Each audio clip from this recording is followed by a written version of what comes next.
Finish this. 14.18. Urdhvam gachanti sattvastha madhye tishtanti rajasa. ಕೇಳಿಸ್ತಾ ಇಲ್ವಾ? Hare Krishna. Okay, Hare Krishna. ಊರ್ಧ್ವಂ ಗಚ್ಚಂತಿ ಸತ್ವಸ್ಥಾ ಮಧ್ಯೆ ತಿಷ್ಠಂತಿ ರಾಜಸಾ ಜಗನ್ಯ ಗುಣವೃತ್ತಿಸ್ಥಾ ಅಧೋ ಗಚ್ಚಂತಿ ತಾಮಸಾಃ. Those situated in the mode of goodness gradually go upward to the higher planets. Those in the mode of passion live on earthly planets, and those in the abominable mode of ignorance go down to the hellish worlds. This was the results of actions in the three modes of nature are more explicitly set forth. There is an upper planetary system consisting of the heavenly planets where everyone is highly elevated.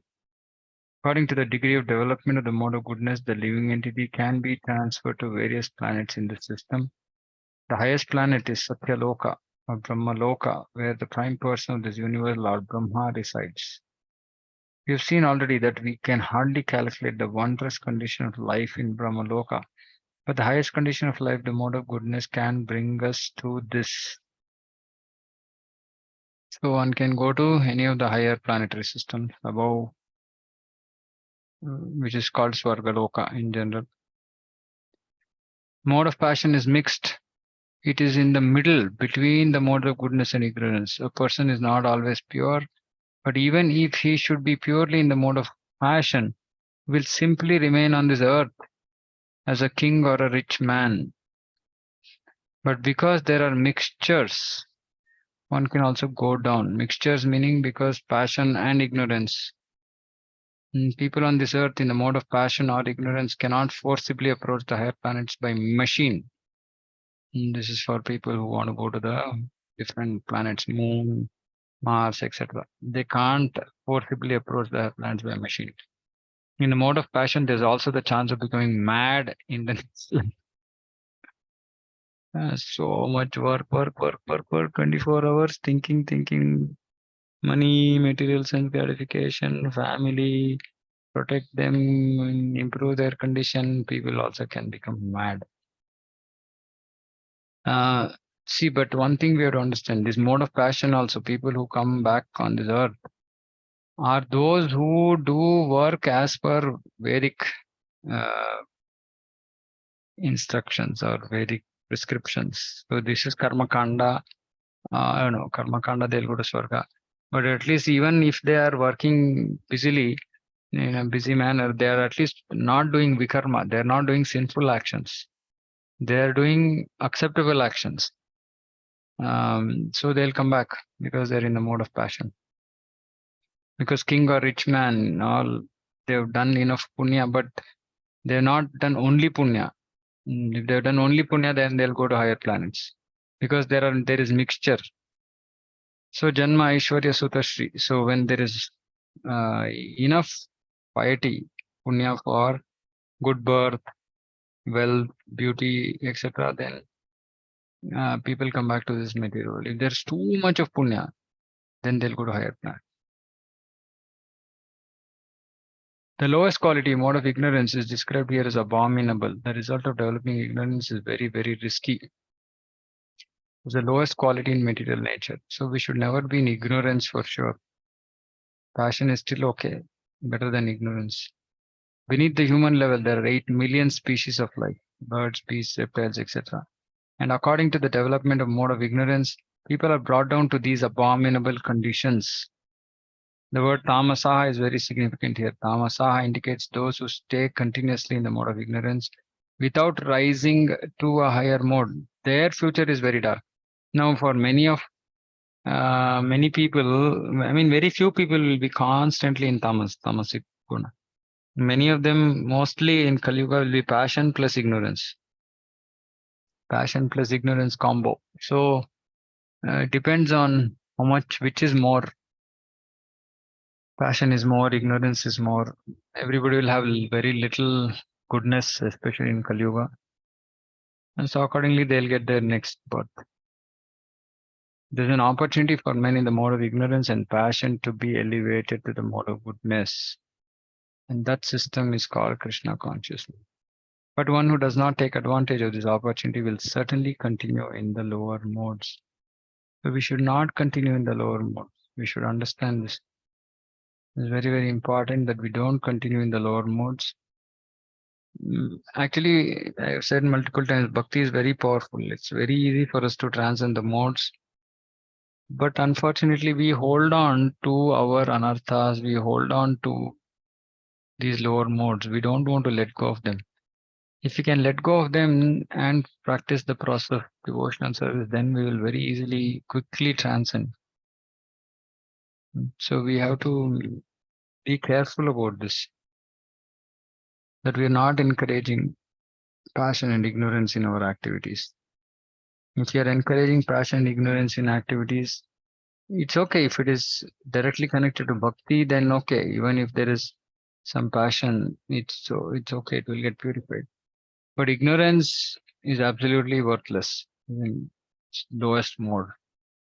And if there is passion in the our ignorance on the completely material platform, meaning person is not even engaging in bhakti, then it's very, very difficult. So they have to come to bhakti. And once we come to bhakti as devotees, we should not, we should try to avoid activities in mode of passion and ignorance, especially our material activities. Our material activities, meaning those which are not directly connected to bhakti, we should try to avoid going too much into ignorance and passion. Because when we are doing activities of bhakti, then it is anyway karma, it transcends the three modes. But that we are doing only part time, no, as in some part of our day only we are doing bhakti. Rest of the day we are doing some material activity. Um, so we have to be careful that this material activity is not pulling us down.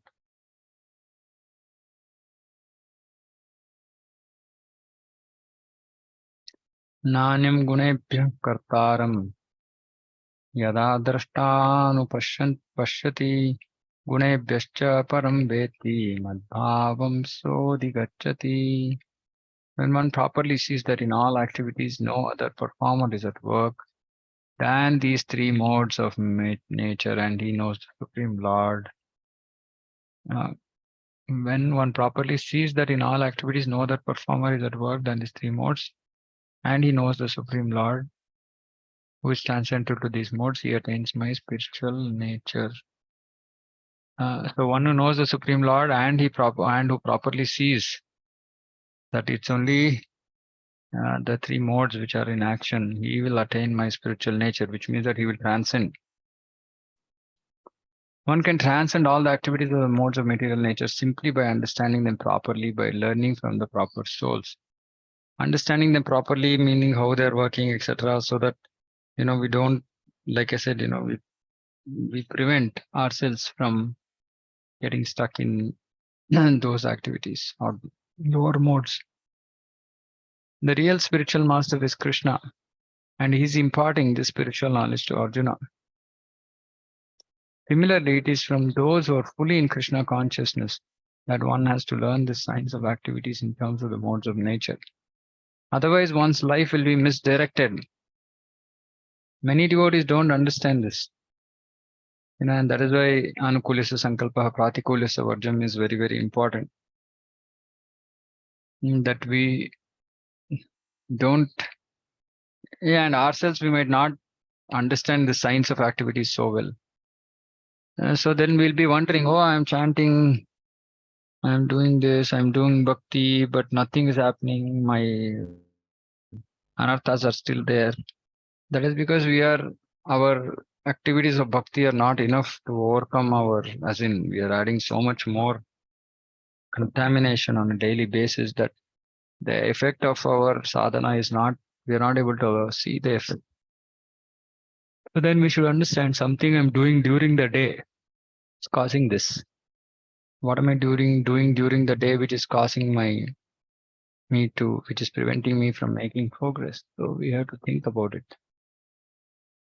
So that is why we have to learn from those fully in Krishna consciousness. Otherwise, one's life will be misdirected.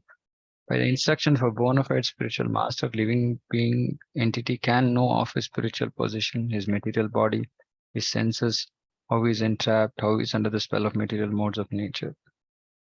So we have to hear from the spiritual master. He's helpless. He's helpless, being in the grip of these modes.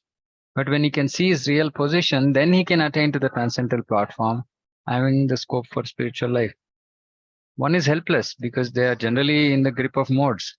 But when one can see his real position, then he can attain to the transcendental platform.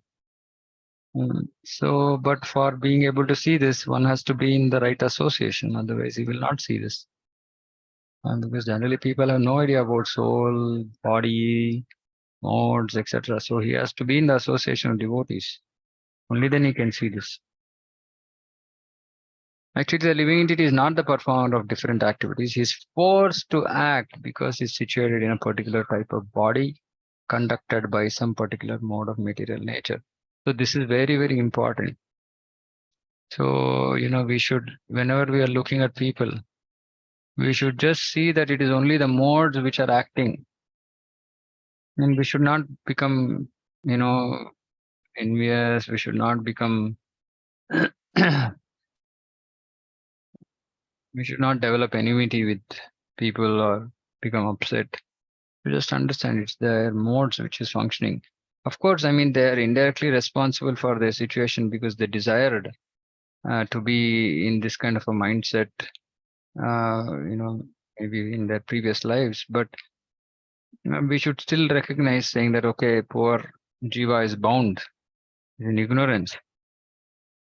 So helpless is helpless. Condition is helpless. This we should see, that everybody's condition is helpless.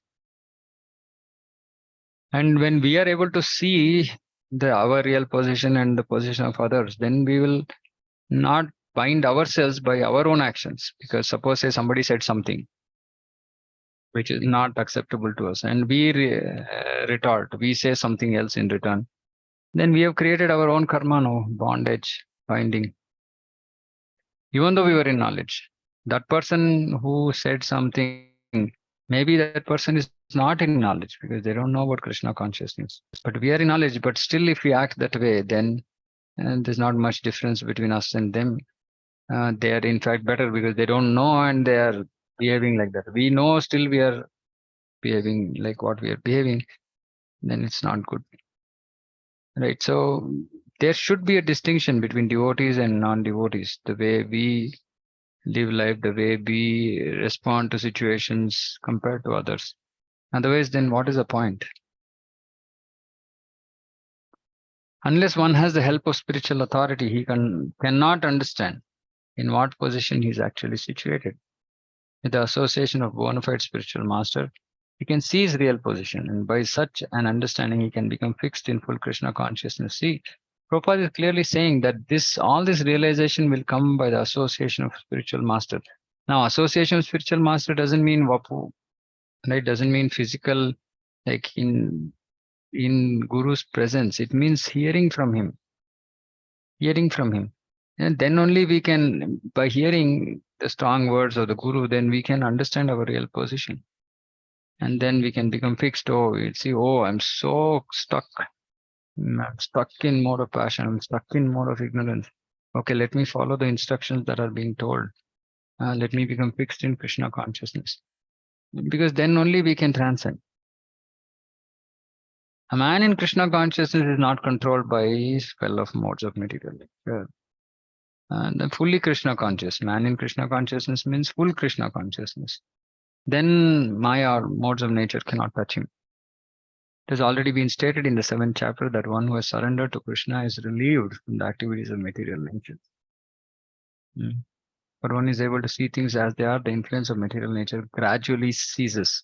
Gradually ceases because we have like so many lifetimes of baggage that we are carrying.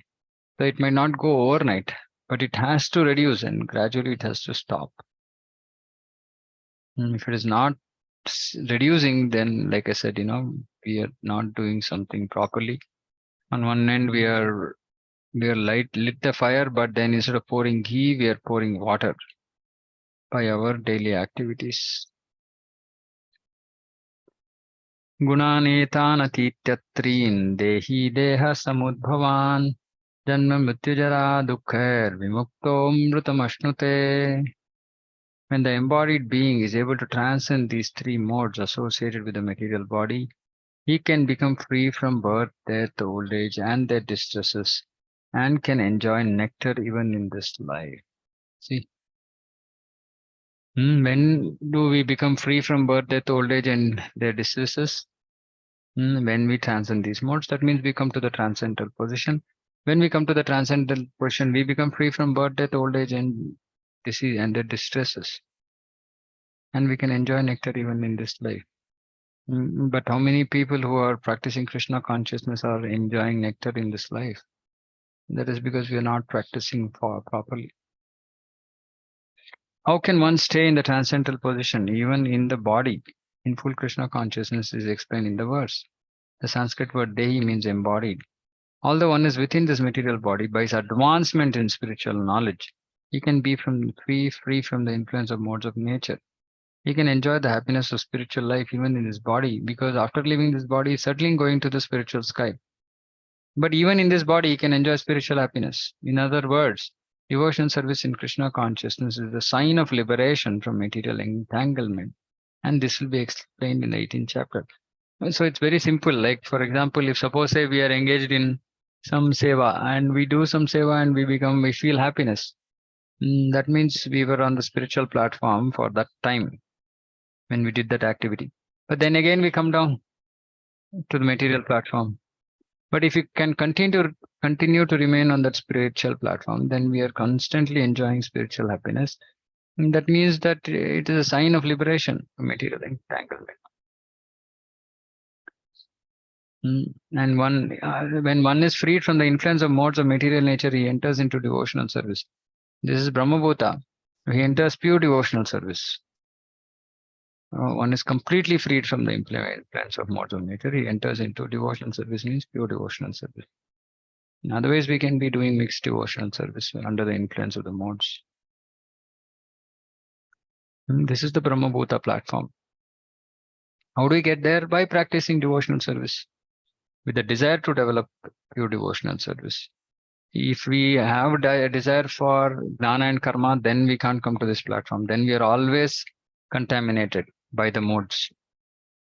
But if we want pure, if we want to be pure, then by practicing bhakti in that mode, we can become pure. We can come to the pure stage.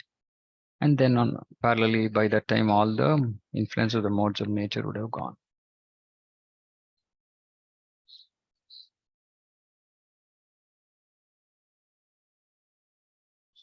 Arjunavacha, Kairlinge strin gunanetan atito bhavati prabho imachara katham chat saitams strin gunan ativartate. Arjuna inquired, O my dear Lord, by which symptoms is one known who is transcendental to these three modes? What is his behavior? And how does he transcend the modes? So Arjuna asks this very important question, direct question to Krishna. And Krishna directly answers him. Still people don't want to accept Bhagavad Gita as it is. In this verse, Arjuna's questions are very appropriate. He wants to know the symptoms of a person who has already transcended the material modes. Krishna has already answered this. Brahmabhuta Prasannatma. Brahmabhuta Prajna verses in the 2nd chapter. He first inquires of the symptoms of such a transcendental person. How can one transcend? How can one understand that he's already transcended the influence of the modes of nature? The second question asks how he lives and what his activities are. Are they regulated or non-regulated? Then Arjuna inquires of the means by which he can attain the transcendental nature. This is very important. Unless one knows the direct means by which one can be situated always transcendentally, there is no possibility of showing the symptoms. See, unless one knows the direct means by which one can be situated always transcendentally, there's no possibility of showing the symptoms. So Prabhupada makes these statements, we tend to miss these statements. It shows that only those who are constantly engaged in devotional service, always in the transcendental platform, will show all these symptoms that is going to be discussed now. Not if we are doing part-time. So all these questions put by Arjuna are very important and the Lord answers them.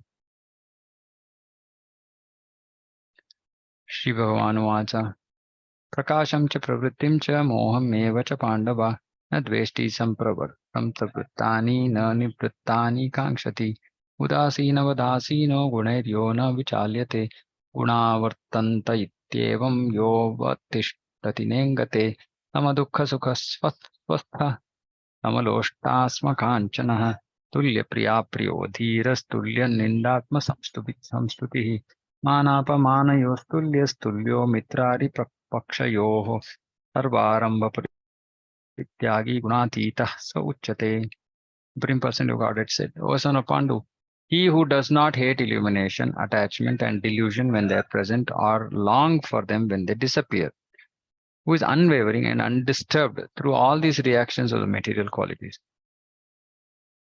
Undisturbed, unwavering, remaining neutral and transcendental, knowing that the modes alone are active, who is situated in the self and regards alike happiness and distress, who looks upon a lump of earth, stone, a piece of gold with an equal eye, who is equal toward the desirable and undesirable, who is steady, situated equally well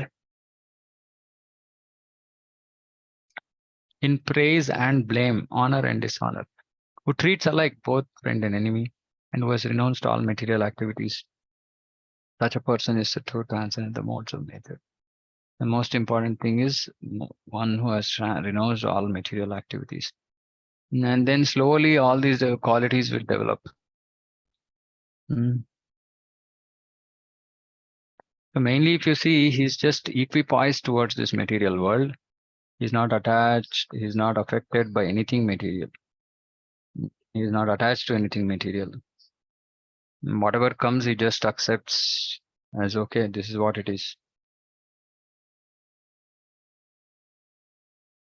And praise, blame, honor, dishonor, not affected, treats friend and enemy equally.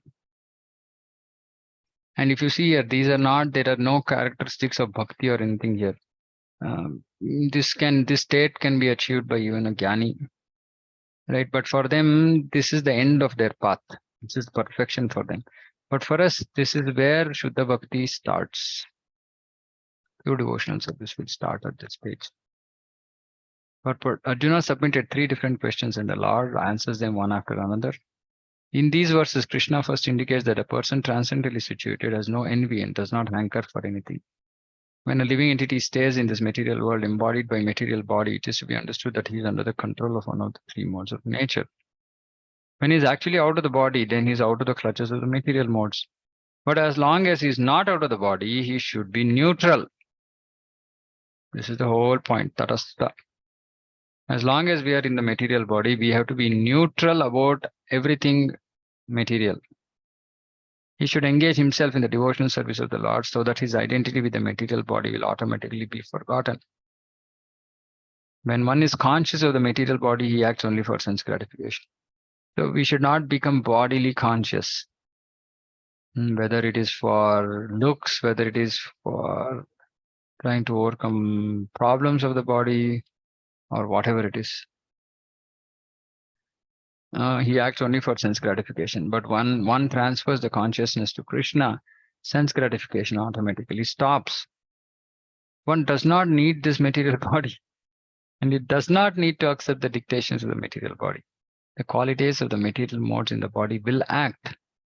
But as spirit soul, the self is aloof from such activities. So material modes are there in the body, they will act. But as spirit soul, we are aloof from such activities. And how does one become aloof? He does not desire to enjoy the body. This is the most important thing. Nor does he desire to get out of it. So he's just say, okay, body is in a bad state, okay, it's fine. Body is in a good state, okay, it's fine. Okay, I have this body, it's a vehicle, I'm just going to be here. What is my main focus? Devotional service. So it does not hate, does not enjoy. Thus transcendentally situated, the devotee becomes automatically free. He need not try to become free from the influence of modes of material nature. A devotee does not try to become by being just equipoised and engaging in bhakti, he will come out. Or by practicing bhakti, slowly we'll also come to the tatastha stage, equipoised stage. But those who are not practicing bhakti, for them there is no way. But for devotee, when he's practicing bhakti, automatically he will start seeing that he is becoming more and more equipoised. But if it is not happening, then we have to seek guidance. We will seek help from those devotees who are on that platform. And mostly the reason why we are not is because we want some happiness from this body. So obviously we'll also get distress. So when we don't want any happiness from this body, we will also not be affected by distress. The next question concerns the dealings of a transcendently situated person. The materially situated person is affected by so-called honor and dishonor. The transcendently situated person is not affected by honor dishonor. He performs his duty in Krishna consciousness and does not mind whether a man honors or dishonors him. He accepts things that are favorable for his duty in Krishna consciousness. Otherwise, he has no necessity of anything material, either stone or gold. He accepts things that are favorable for his duty in Krishna consciousness. Otherwise, he has nothing to do with stone or gold. He takes everyone as his dear friend who helps him in his execution of Krishna consciousness. And he does not hate his so-called enemy. So, for example, some people are not helping us in our execution of Krishna consciousness, or they're opposed. We don't hate them. These words, these kind of words are too extreme emotions. And when we have too much of such extreme emotions, we can't come out of them. We just stuck. I hate this person. I don't like this person. He is my enemy. This is all going to just bind us. No, Krishna conscious person does not hate his so-called enemy. It's so-called enemy because it's just that person is giving some karma phala that we are just destined to suffer. That's all. Why is he our enemy? He's not our enemy. He is equally disposed and sees everything on an equal level because he knows perfectly well that he has nothing to do with the material existence. See, this also we have to realize. We are nothing to do with material existence. We are just here. Somehow, because we wanted to lord over material nature, we are here, but we have really nothing to do with material existence. Social and political issues do not affect him. People are so worried about this. And they read newspaper, they discuss about this. Devotees are not required to be doing all this. And does not affect him because he knows the situation of temporary upheavals and disturbance. So there'll be something or the other happening. He does not attempt anything for his own sake. He can attempt anything for Krishna, but for his personal self, he does not attempt anything. By such behavior, one becomes actually transcendently situated. So basically, just selfless devotional service without any desire to enjoy this body or material existence will just bring us to this Brahmabhuta state. So simple. So many things are said, but what is the means? Krishna says eventually to come to this stage is simply to do devotional service, pure devotional service, and not encourage things connected to this body, not get affected by this body, not get attached to this body and things coming from it, like family, society, etc., etc.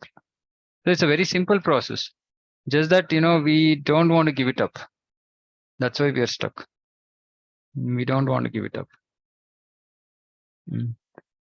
So these purports, actually, even if I'm explaining, there is still so much to be understood. So we have to read again and we have to really introspect. We have to introspect. We have to meditate on these statements that Prabhupada is making.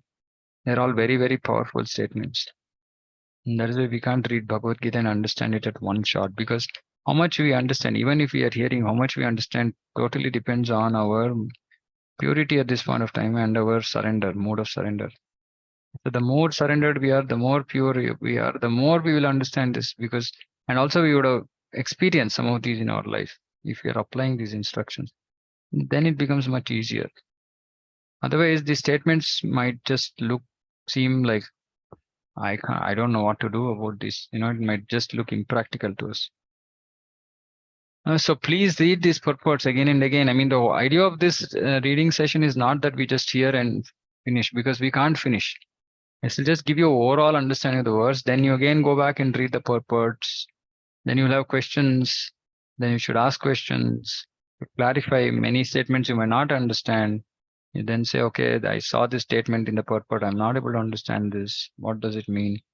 Only then we can get a complete understanding of Bhagavad Gita, as much as complete as possible. Okay, any questions?